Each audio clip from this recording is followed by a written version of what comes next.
Greetings, I'm John Duvall. Welcome to another Truth Factor discussion. We'd like to thank you for your interest in all things biblical and all things scriptural.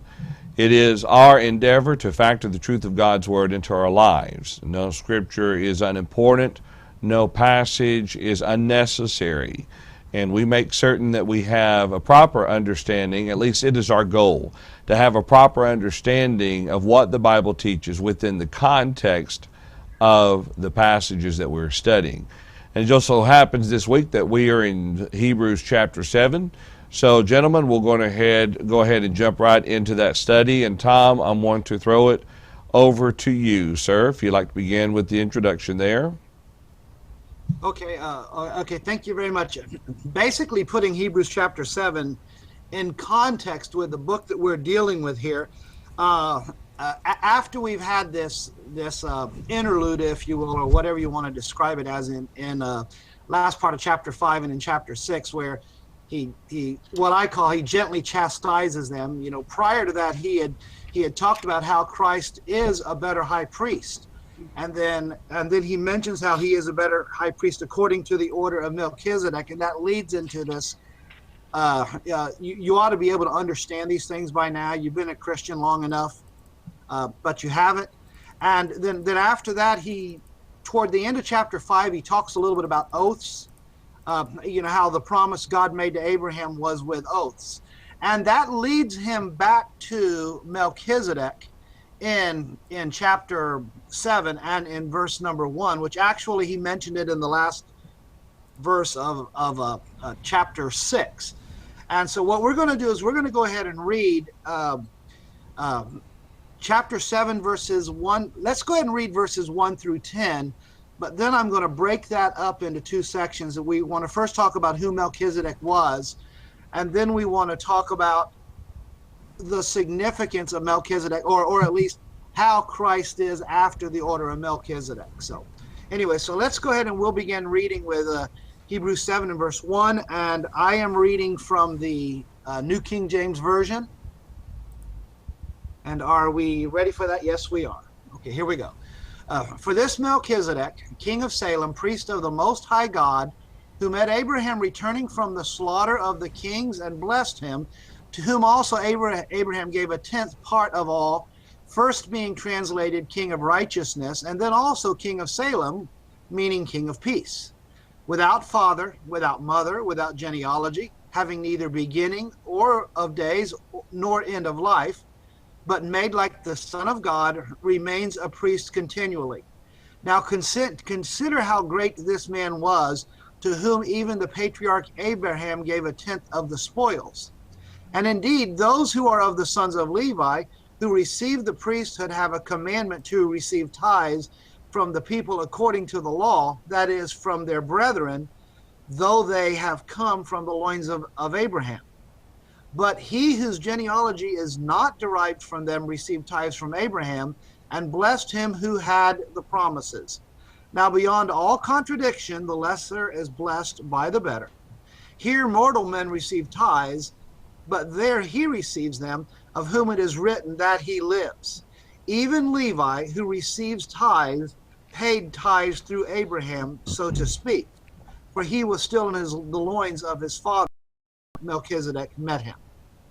So here we have this text where the Hebrew writer is making reference to Melchizedek, and just in case you wonder, and for the sake of clarity, this is actually taken from Genesis chapter 14, and the way Melchizedek is mentioned in Scripture is very, very interesting.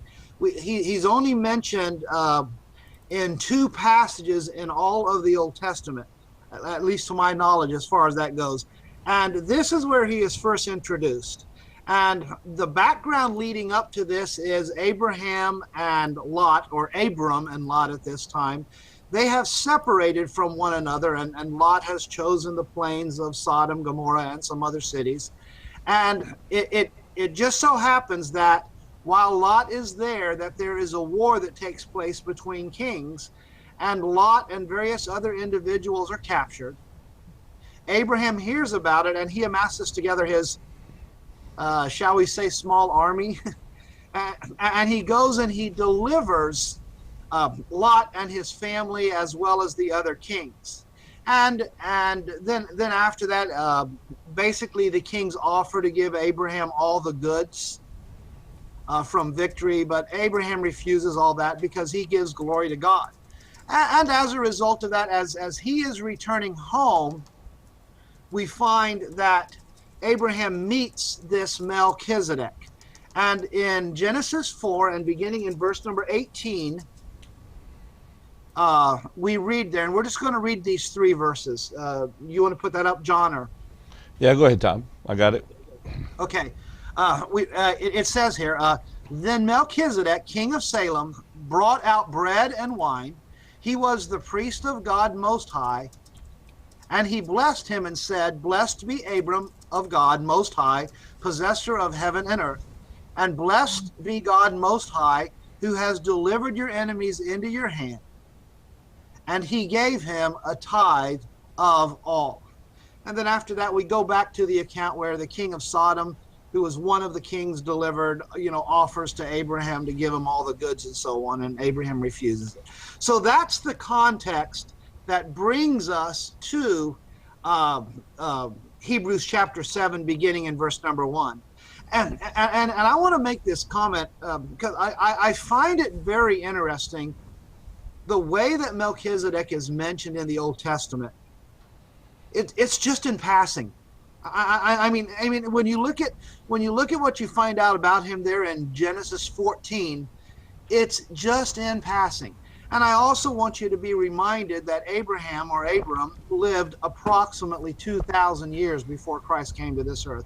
Give or take a century, but somewhere in that neighborhood, that's where Melchizedek is mentioned. And like I said, just in passing. And bringing us to our text, we find that this Melchizedek is described with a number of different terms here. The Hebrew writer describes him, number 1, as the king of Salem, which means that he was a king. But at the same time that he was a king, he was also a priest. He's described as the priest of the Most High God, and this would be a reference to Yahweh or Jehovah. And it says here that he met Abraham as he was returning from the slaughter of the kings, and he blessed Abraham on this occasion. And also the next point that is made here in verse number 2 is Abraham gave a 10th part of all, that is, he gave a tithe to this Melchizedek. We also find it mentioned here that this Melchizedek, his name is translated King of Righteousness. So that's what Melchizedek means. And also he's described as the King of Salem, which means King of Peace. I'm reminded of the Hebrew word for peace, shalom. And that's what you have here, as he's described as the King of Peace. He's described in verse number 3 as being somebody without father and without mother, having no genealogy, having neither beginning of days or end of life, but rather he is made like the Son of Man, and as such he remains a priest continually or perpetually. And then it is this priest that the Hebrew writer says, I want you to consider how great this man was, to whom even the patriarch Abraham gave a 10th of his spoils. And so here we have this description of this Melchizedek. Now, exactly who he is, we don't know, other than he's mentioned here, and he's mentioned one other time in Psalm 110, and we'll get to that in a little while. But here we have this Melchizedek, and all these things said about him. There's debate as to exactly who he was. There are some who actually see this Melchizedek as an example of Christ in the Old Testament appearing in his pre-incarnate form, and I believe the word that is used for that is a theophany. And there are some that, on various occasions, they debate whether or not Christ appeared on numerous occasions. Sometimes when we hear about the angel of the Lord, there is discussion: is that actually God appearing, or the Christ appearing to earth in one of these particular forms. We don't know that. We're not told that. But when you look at the description that is given of Melchizedek here in Hebrews 7, I mean, think about that. Described as without father, without mother, without genealogy, no beginning or end of life. It makes you wonder if it is talking about that. Now, the one challenge I have to that, and I actually don't lean toward that, because we're dealing with someone who is after the order of Melchizedek. And I think that's a significant point to consider here. It doesn't say that it was the priesthood of Melchizedek continued, but Jesus establishes a new priesthood that's like the priesthood of Melchizedek. And that brings us to the second option, and that is that this is an individual that he's just mentioned by name, and we don't know who his father and mother were. We don't know how old he was when he was born. We don't know when he died. We don't know when he began serving as a high priest, but at some point he did. We don't know when his priesthood ended. So from a literary standpoint, it's a perpetual priesthood, and it's a one-man priesthood, and that's all we know about it as far as how long that it exists. And so that's what we have as to who Melchizedek is, and the two more viable options. And I hold to the latter option, and I just think that the Hebrew writer is driving a point toward that end. So I'm going to stop there. I've talked long enough. I know there's some thoughts on this Melchizedek, so what do you gentlemen think about that? Brian, looks like you might have some thoughts on the first two verses there. Yeah, thank you very much, Tom. Thanks for that great opening for us to get us going on this. And I did have some things that I thought are worth bringing up for just a few moments. 2 points, really. The first is on the significance of the city of Salem. And I imagine, as you pointed out, most people knew that Salem becomes the city of Jerusalem, that sometime later, nearly 1,000 years later, David will conquer this city and make this what we call the city of David, also sometimes called the city of Zion. And the significance of this city is that throughout the Old Testament, it plays an important part in the workings of God. For example, we see here that this is the place where Melchizedek was king, but we also see here just a few chapters after that event in Genesis chapter 22, when Abraham is sent to sacrifice his son Isaac. The word of God says it's to the land of Moriah. And later in 2 Chronicles chapter 3 and verse 1, it's identified as this same place, or at least relative to the same area, usually assumed to be the same place. So that the hill at the top of this city is likely the place where Isaac was offered or a sacrifice was made. It later on becomes the place where God makes his name to dwell. He had promised he would do that in Deuteronomy 12, verse 11. And whenever he authorizes the building of the temple, that is the place that he chooses. We know that during the time of David in 2 Chronicles chapter 21 and verse 18, that there was a great plague brought to the people, and that a destroying angel stopped at a point on top of this hill or on top of this city, and that David would build an altar there from a threshing floor that he would purchase, and that threshing floor would later become the foundation for the temple that Solomon would build. So there's a great deal of significance of things that happened in this city. Almost all of them relate to ideas such as propitiation or sacrifices or atonement before God. And of course, the great significance is in later times, this becomes the city.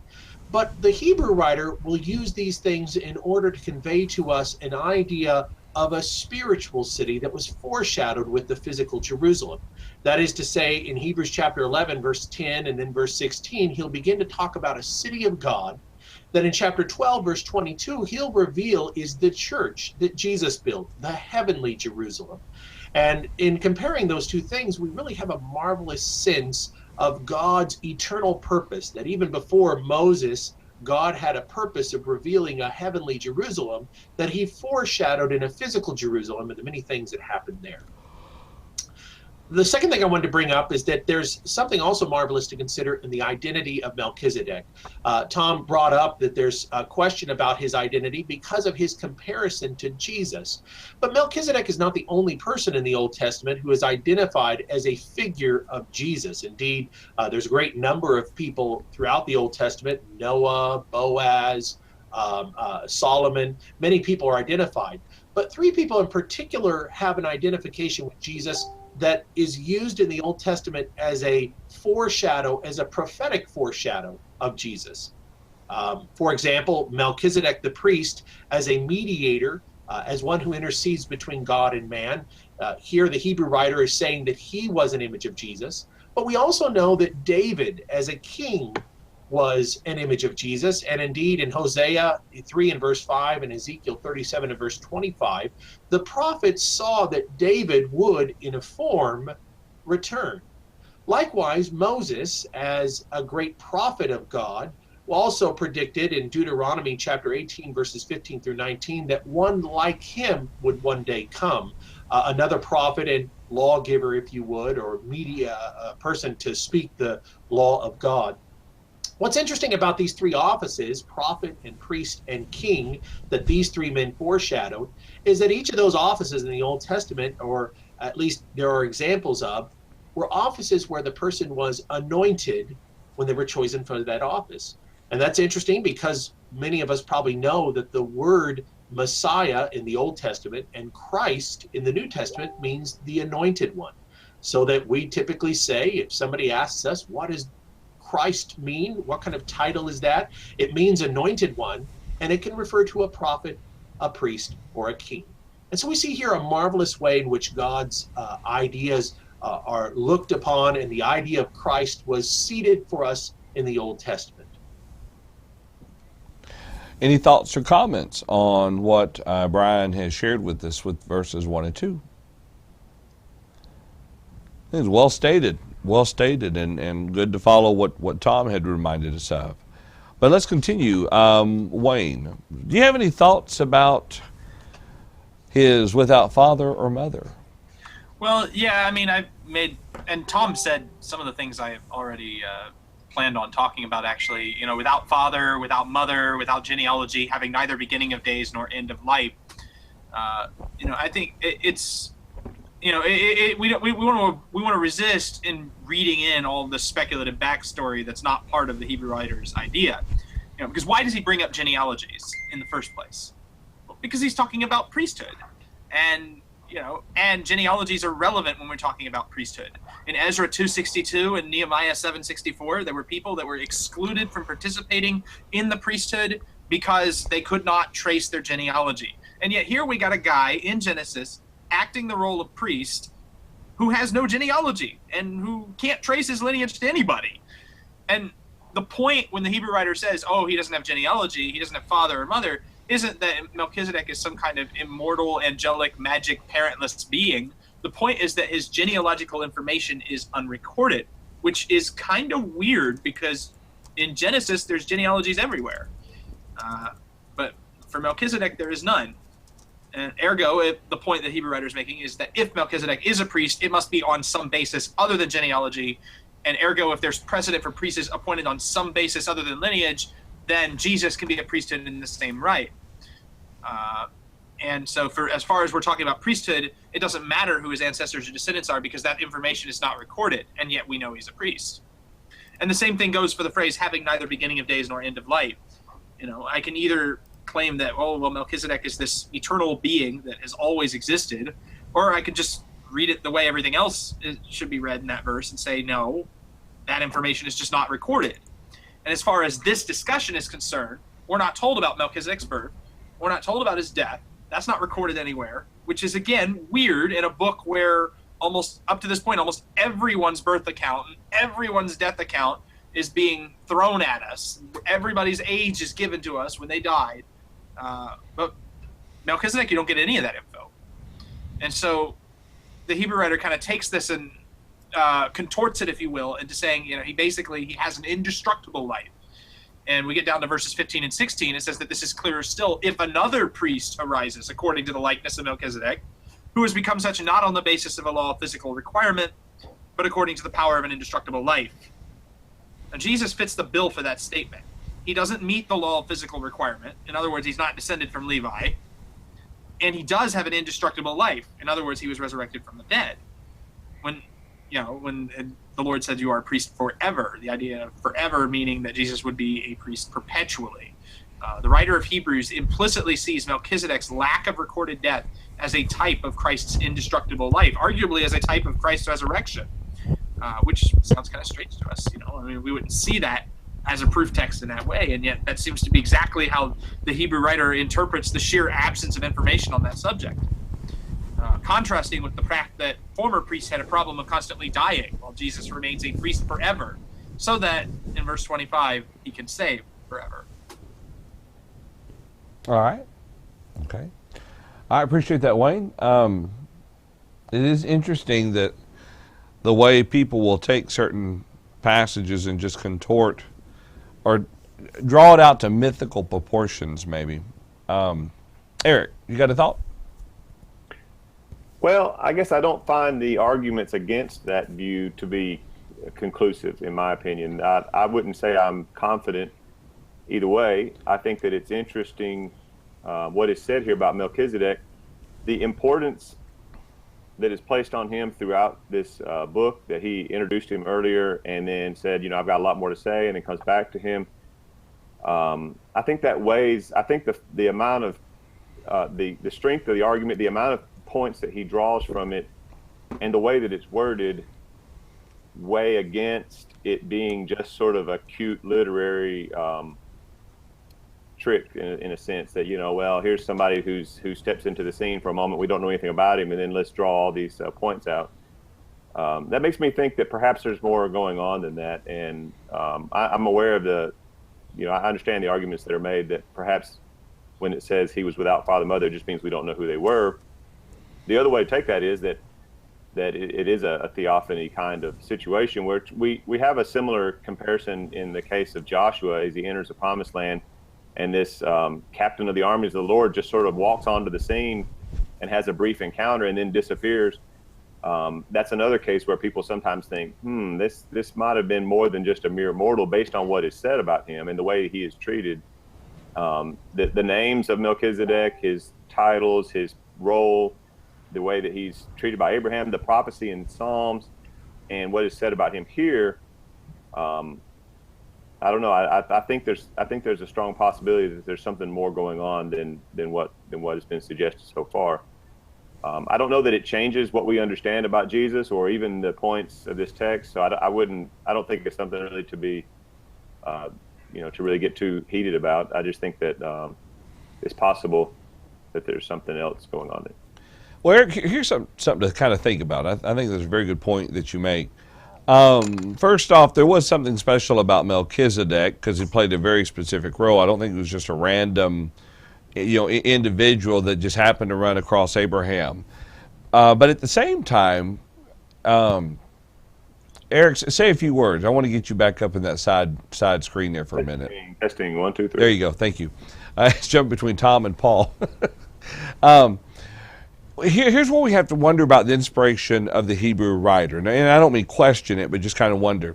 Is the Hebrew writer revealing something to us by inspiration that was previously unknown?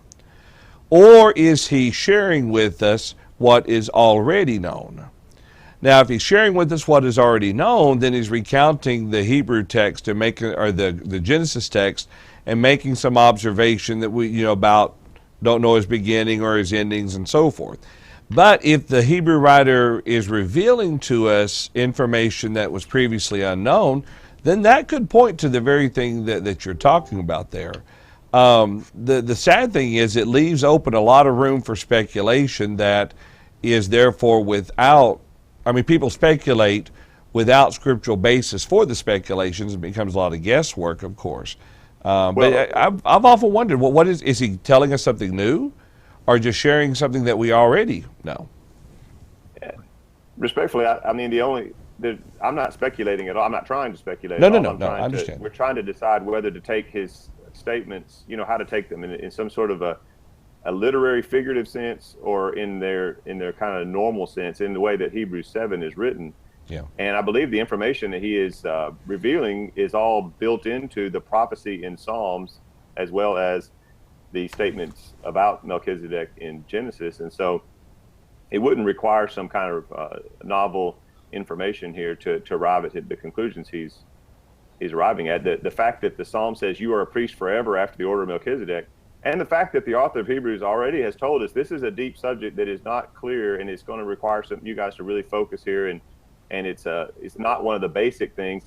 It just tells me this is not some sort of simple, hey, look, this guy we don't know who his parents were, and that's similar to Jesus. And I think there's got to be something profound about this, just from the fact that he tells us it's profound, and the fact that the amount of information that he draws from that, the prophecy, and as well as the record in Genesis. I don't know. I'm just open to the idea that this is not, that he doesn't simply mean we don't know who his mom and dad were, but perhaps that he is also an eternal one, which would have to be then. That's where you say, well, there's where speculation comes in. But we do that in other places as well. In fact, it's speculative to say that he's saying he doesn't mean, literally he lives forever, but he only means it in some sort of figurative way, which would be unique in the scriptures, as far as I know, to say that to draw the conclusion that we don't know the date of someone's, we're not told how old they were when they died, therefore they must still be alive. We don't do that anywhere else with any other, no other point is made, no other argument is made along those lines that I'm aware of. Right. Well, what I meant, for instance, all right, is the Hebrew writer and we don't know. I don't know the answer to this question. It could be the Hebrew writer is telling us by inspiration that he had no father, he had no mother, and he had no genealogy, and he had no beginning or end of days. You know what I'm saying? Either the Hebrew writer is revealing that to us by inspiration, and okay, this is new information regarding Melchizedek that really opens up a lot. I see what you're saying. Which is possible. It's very possible. I'm not saying it's not. But it's also just as likely that, I understand what you're saying, though, but it's also possible that it could be based on the literary composition of Genesis. I think Tom had a couple thoughts or comments. Yeah, when you look at that, could it be something along the lines of neither Abraham or Moses knew anything about his background either? As far as Melchizedek, we don't know Abraham's former association with Melchizedek prior to this. It's just not recorded. And along that lines, Wayne was, emphasizing the no genealogy and so on. Something I find interesting, and this plays into the latter half of this chapter, Jesus very, very much had a genealogy. And it factors into the need for a new law and all those types of things. The other observation, and this is, based on what Eric was saying here, I got to thinking, Abraham had several occasions where he had dealings with spiritual beings. Divine or not is debatable, but you have this angel that appears to him, and it almost seems like the angel of the Lord appears to him, telling him about the destruction of Sodom. He has conversations where covenants are made and so on. And my observation with those in comparison to Melchizedek is I see a similar level of reverence. Even though different things were done, I see a similar level of respect for those individuals. And I just think that's worthy of observation. As to who this is, I mean, I would not be I would not be opposed. I was going to say deathly opposed, but or adamantly opposed. I would not be opposed to the idea that this is a theophany or an angel of the Lord, whoever that might be, that appears on this occasion. But then again, you would also ask the question, when do we ever read about an angel of the Lord acting like a priest? That's another factor in all of this. Okay. And the mystery adds to our chapter, which are there other comments, or do I move on? Well, that's a very good question. I mean, I don't know how much further into the weeds I want to take this. I mean, yeah. I have a lot of just additional rebuttal comments I could throw in, I guess, to You know. Well, I would like to understand it better, so go ahead if you see weakness in something I Well, said. I mean, to me, there's a few problems with this. If we're going to assume that Melchizedek is some kind of, I don't know, pre-incarnate Christ, or what do you have it? I mean, first of all, the fact that he's being compared to Jesus and not necessarily, that Jesus is after the order of Melchizedek, verses 15 and 16 essentially call him another priest according to the likeness of Melchizedek. Everything about the Hebrew writer's argument seems to assume that this guy is not Jesus, which means now we've got to flip on to something else, that maybe Melchizedek is some kind of other eternal-ish type being who has no beginning of days, but who isn't Jesus, which, gets more complicated by the fact that earlier in chapter 5, the writer of Hebrews said that priests have to be human, and that every high priest taken from among men is appointed on behalf of men in things pertaining to God in order to offer both gifts and sacrifices for sins. He can deal gently with the ignorant and misguided, since he himself is also beset with weakness. So you have that statement. You have the fact that he's the king of Salem, which, now are we going to interpret Salem to be some kind of a symbolic thing within Genesis? You have all sorts of other. I feel like to take the view that we interpret these expressions literally creates more problems than it solves, and requires more assumptions than the alternative that he's just simply arguing typologically, as he seems to do everywhere else in the book of Hebrews, like when he talks about Abraham receiving Isaac back as a type of resurrection. So that's kind of where I fall on that. Well, now there's a comment in the chat. Okay, let me throw this out there before we move on. Remember our whole discussion about the sons of God and the daughters of men, and who they may have been and may not have been? If we're going to say there's unusual things in Genesis, this wouldn't certainly be the first one. If that would, that's the. Right. And I don't think Eric is pushing that this is what it has to be. He's just not ruling it out. Right. I'm a big. As far as when difficult Bible passages come to mind, I'm a big fan of these Occam's razor approach, that the solution that requires the fewest assumptions is the one that needs to be preferred. Sure. And in this case, I feel like we have fewer assumptions in taking a literary view of verse 3 than, say, reading this whole other elaborate backstory into Melchizedek. Okay. Which, ironically, is also the reason I took the view I did on the sons of God, is because I felt like that solution, again, required fewer assumptions. But, that's another discussion. Well, we've got a comment in the chat room real quick, in the Truth Factor viewing page chat room. So let me bring it up here real quick. This is from Ross Triplett. Some of y'all, if you go back with the program back to when Royce Bell was on the program, Ross Triplett was out visiting Royce on one of our studies, and Ross was on this study with us.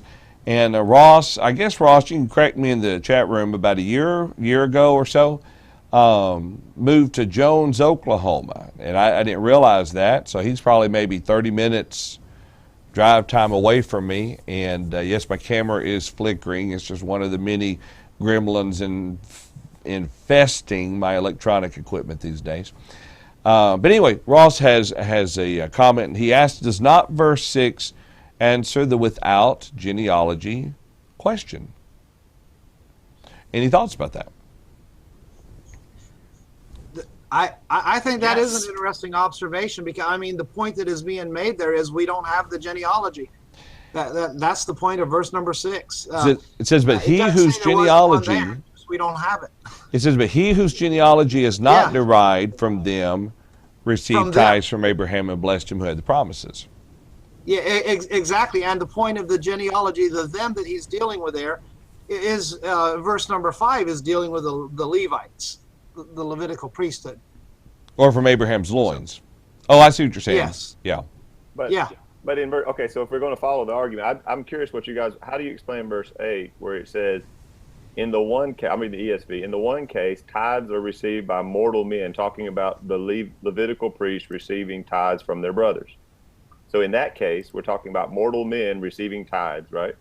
So there's a contrast here between mortal men and something else. But in the other case, by one of whom it is testified that he lives, I mean, there's a contrast between mortal men receiving tithes and someone else. So how do you explain that, Tom or Wayne or anybody else? Good. I mean, I would interpret it the same way as before. What he's doing is he's engaging in typical Jewish typological reading here to say, look, I mean, his death's not recorded, so we're going to just assume for the purposes of this discussion that that he's lived forever. And again, I mean, do we interpret that literally? Was there some kind of like Elijah type scenario where he was snatched up to heaven? I mean, I think it's just basically, again, it's witness that he lives on because we know nothing about his death. So as far as we're concerned, he did. Obviously, if he did truly permanently live forever, then, you got to wonder, why wasn't he in the city of Jerusalem at any other point throughout the rest of the Bible's history? Yeah, they would, right. Yeah, I mean, so you got that to deal with, but there's no recording of his death, so. Yeah. How did he become king of Salem? Was Salem an actual city and stuff? But, and the way I would tie to what Wayne said there is in the genealogies of Genesis, we have this expression, and he died. And he died. And there's the mortal. Even after Abraham, Abraham, Isaac, Jacob, their deaths are recorded. Joseph's death, and he died, and whereas you just don't have that. So that's the way I would answer, answer it from that standpoint. Okay. All right. Any other thoughts on good old Mel? Yeah. I do want to say, I think that verses 4 through 10. Hang on just a second. Go ahead, Eric.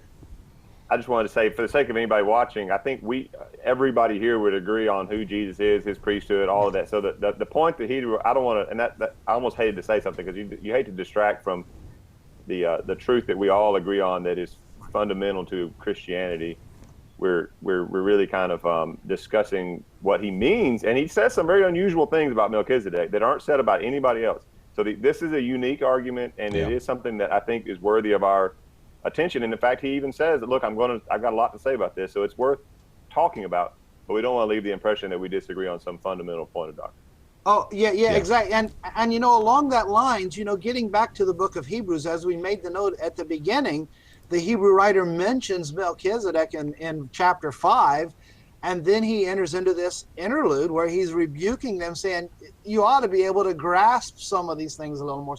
So I realize that this is a field trip, or whatever we want to call it, a side trip that we're engaged in. But I do believe it's important because this is who Jesus is compared to.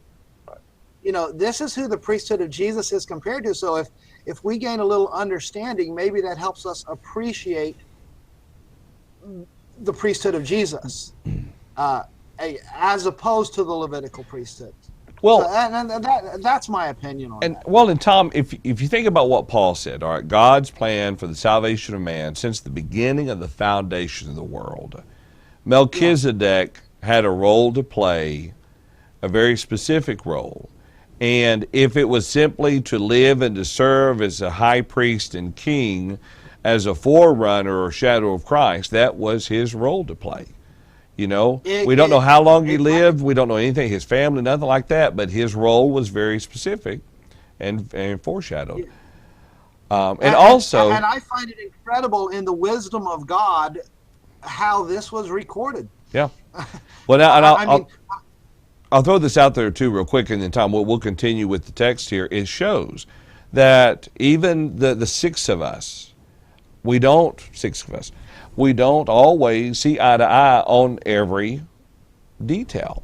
When it comes to doctrine, when it comes to the truth regarding salvation, the work of the church, and things such as that, book, chapter, and verse, we are of the same mind. But there are some times, though, we might understand certain facts, certain passages a bit differently. And I think it's good to acknowledge that. I think it's good for people to know that, too. It shows that we're not just some six people who come from the same cookie cutter school, that we are students of the Bible who are who are growing and learning even today from the Word of God. So.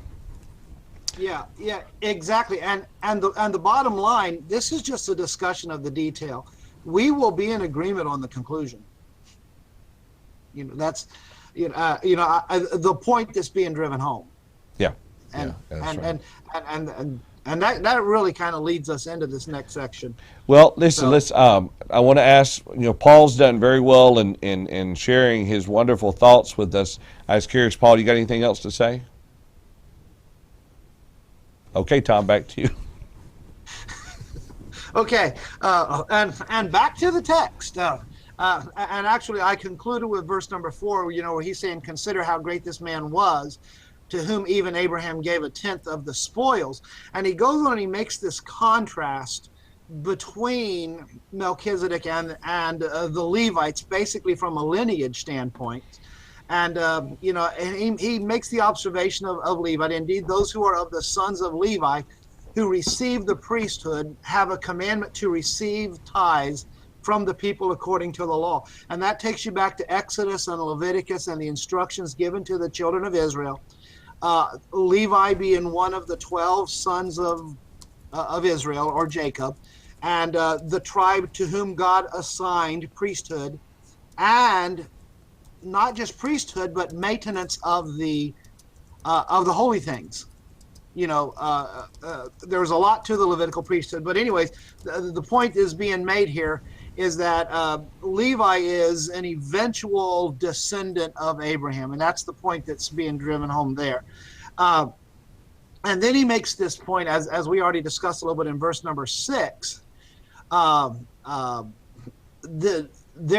genealogy of Melchizedek is not derived from the lineage of Abraham, whatever is involved in that. And yet he received tithes from Abraham. Abraham paid him tithes on this occasion, and Melchizedek blessed Abraham on this occasion. And that's what happens here. And then you find, and the conclusion here, or the point that he's getting to in verse 7, beyond all contradiction, the lesser is blessed by the better. That's the rule, in dealing with these types of things. The better one blesses the lesser one. The father blesses the son. As an example of that, when you look at genealogies, the firstborn son, and I was just reading this past week in the instructions in Deuteronomy. If a man has 2 wives and he loves the second wife more than the first wife, but the first wife is his first son, he still gets the double portion. So that's just an example, and this is the principle that he's dealing with here. And the point he's driving home is that Melchizedek was greater than Abraham from the standpoint of being blessed here. And then he drives in verse 8, mortal men here receive tithes, a reference to the Levitical priesthood by command, but there, that is going back to Melchizedek. He received them, and again, of whom it is written that he lives on, and again, whatever is involved in the lineage, as we have discussed it, of Melchizedek, it lives on. And then just kind of an interesting observation in verses 9 and 10, he says, even Levi, who received tithes from the people, so to speak, he paid tithes to Melchizedek because he was a descendant of Abraham. And incidentally, you're dealing with almost 500 years later when the Levitical priesthood actually begins. And the reason is because he was still in the loins of his father when Melchizedek met Abraham. So that's the observation here. And basically the overall point is this is kind of pointing toward how Melchizedek was a greater figure even than the Levitical priesthood. And in the rest of the chapter and in the next chapter and other chapters, he's going to explain why the priesthood of Jesus was better. So any thoughts going through verse number 10?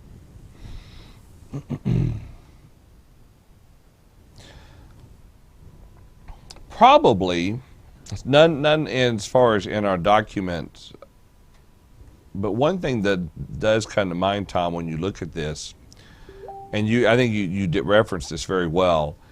I think the point of the Hebrew writer is to create a level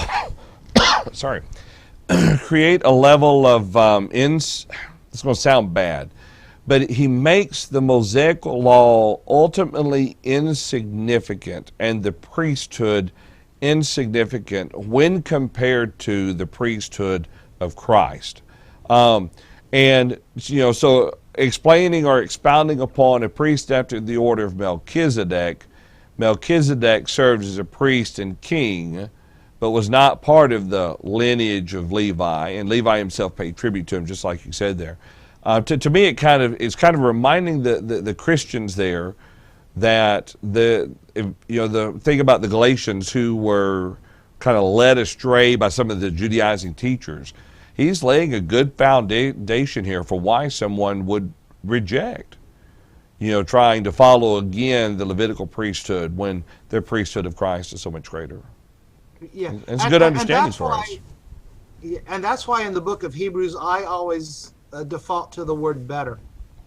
Yeah. And in everything, that's what he's describing Jesus as: better than the angels, better priesthood, better covenant, better sacrifices.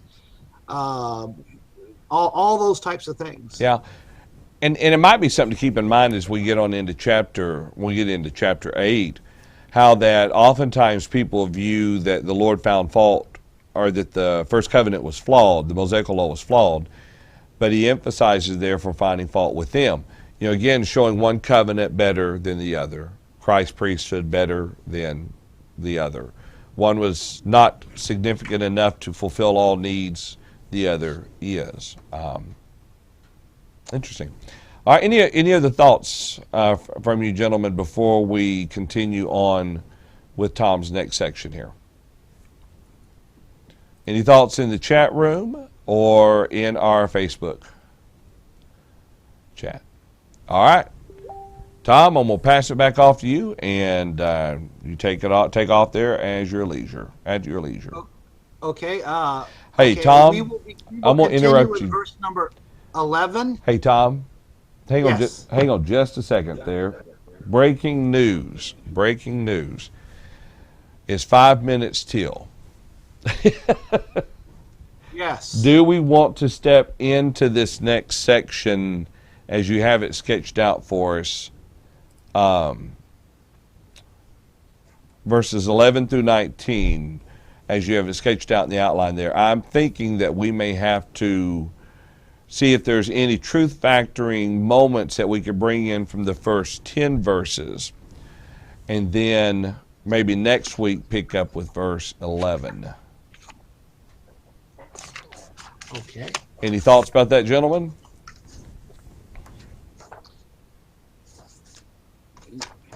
Any? As Oh, your mic is off. I know you were dying to hear what I had to say. Bated breath. Unless Tom thinks he can finish the chapter in the next 5 or 6 minutes, this would probably be a good stopping spot. we would be performing a massive Passover, because we've established one of 3 points that the Hebrew writer is. I was kind of joking, yeah. And, Can we call you Hezekiah if we're going to do a massive Passover? Yeah. Now there is a lot of application in the latter part where he describes the superiority of the priesthood of Christ. So, from that standpoint, if I were to make a factoring point, it would be, and I know this applies to the whole chapter, and it's, why should we appeal to Jesus Christ as our high priest? And the reason is because everything about him, including this priesthood, is better. It's better, and that's the whole point that we want to factor in as we go through this. If you want to call it a technical or a theological argument that is being made here. All right. So, Tom, I think we had in the notes, I think yours was the first one in addition to what you just said. Is that what you were talking about? Why appeal to Jesus as our high priest? Yes. All right. And that's the only one I had on the first 10 verses. So that's a good point. All right. Paul, I think the next one belongs to you from verses 1 and 2. Certainly, it's identified here that Jesus is in some way anyway compared, or Melchizedek is compared in some way with Jesus. Certainly we've seen in several chapters why he is the better high priest. But I think it's significant that he's identified both as the King of Peace and as the King of Righteousness. And we would think of, if someone would ask you who in Scripture is the King of Peace, who is the King of Righteousness, certainly Melchizedek is a shadow of that, but the authentic one certainly is Jesus. He is the one who can bring about peace in our lives, peace between all nations, and that all nations can obey the gospel. He is the one that can bring about peace between us and God. And certainly when we think about righteousness, the one that can lead us in the paths of righteousness, that Jesus is that great King of righteousness. And so in our lives, as we live each day, we can know that we have a great high priest who makes intercession for us, and that he leads us in a path of peace, and he leads us in a way of righteousness. All right, Paul, I appreciate that, and Tom as well, and that's just the beginning of the Truth Factoring Moments for Hebrews, chapter 7. As you notice, we will have to continue this particular chapter next week. It was funny, before our study there was some discussion and debate over whether or not we would finish chapter 7 in 1 week, but thankfully we threw it to Tom, and therefore it is 2 weeks. Tom, we're going to put this monkey on your back. Yeah, well, why not? Everybody else does. No, there actually is a lot of information, and we would have had to have gone through at a pretty quick clip. And what we're trying to get away from with this newer format is the type of study process that drags out a chapter over the course of 5 or 6 weeks. Right. For us as individuals, as preachers getting together, we could do something like that, but we're trying to make this beneficial for everyone, including you.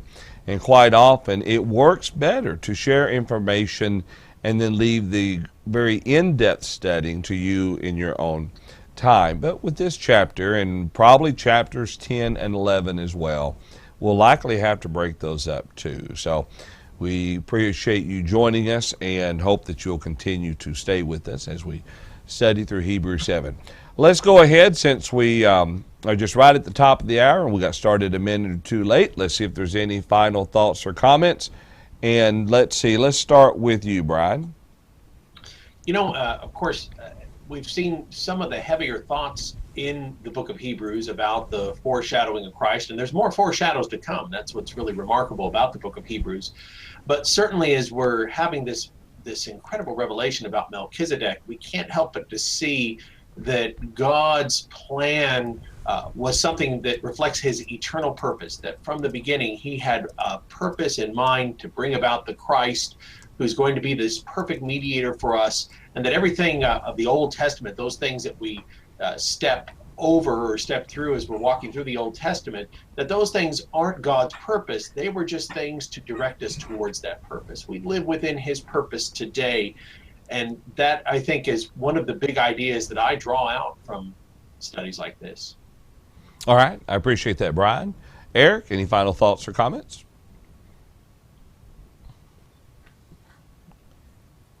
Is Eric muted? Yes. I think Eric maybe That was frozen. my best point I've made so far. I think Yes, it was. Sorry. we might wonder sometimes, what's the importance of this argument? But for the Jews, it would have been incredibly important, because he is establishing and proving from their own scriptures and prophecies that this promise was made, that one was going to be like Melchizedek, and Melchizedek is before and superior to Abraham. Therefore, if Jesus is the fulfillment of that promise, his priesthood supersedes and even in some ways predates or prefigures the priesthood of Levi, and that blows away their any kind of a temptation to return, to leave this to go to that. So for us, it's not something we're torn about. We're not sitting here trying to decide, should I go down to the temple today and offer a sacrifice, or should I worship Jesus? But that was obviously a problem in their day, and this is a very compelling and powerful argument. It's a good point, and definitely something we need to remember. That's right. Wayne, any final thoughts or comments? Even beyond that, I think that, this whole point that the book of Hebrews has been calling for is the need for endurance. Christianity is not just some offshoot of Judaism. It's not just some sect. It is the fulfillment of everything that, the temple, its priesthood, its sacrifices stood for. And, the big thing he's getting up for is not just that we have a priesthood that is superior, or that Melchizedek is setting a precedent for a priesthood that's superior, but that priesthood demands, that something's got to change, and that the covenant was in some way not designed to fulfill the needs of the people in dealing with the problem of sin and dealing with the problem of bringing us to God. But this is just one building block in this argument that he's making, that if you understood who Jesus was, then the idea of quitting would not even be a consideration for you. Okay, all right. Very well said. Very well said. Paul, any final thoughts? Well, I hope that folks will join us for the second half of this chapter, because we see some fantastic points about how Jesus is the final high priest. There's not another one to come after him, and he is the superior high priest, and hope that you'll join us for that. All right. And Tom? Yeah.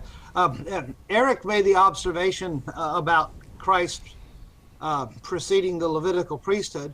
I want to remind you, and in this chapter, he also preceded the oath that was made to Abraham. The Israelites put as much stock in Abraham as they did in Moses. And the promise had been made, but the oath had not.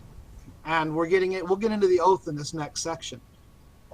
Both the oath to Abraham as well as the oath to Melchizedek, or about Melchizedek to David.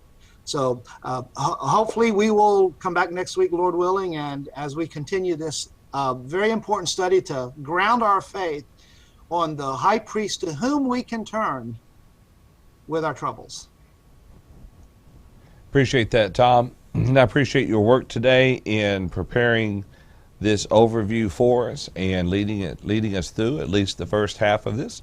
And like you said, Lord willing, we'll be able to continue this next Wednesday. We hope that you can join us live, preferably. That is when we are live broadcasting. If not, please go back and you can catch the study later. I did notice that for whatever reason last week I failed to post on the website last week's study.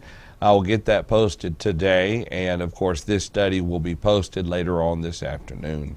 Lord willing, we'll continue our study next Wednesday at 11 o'clock a.m. Central Time.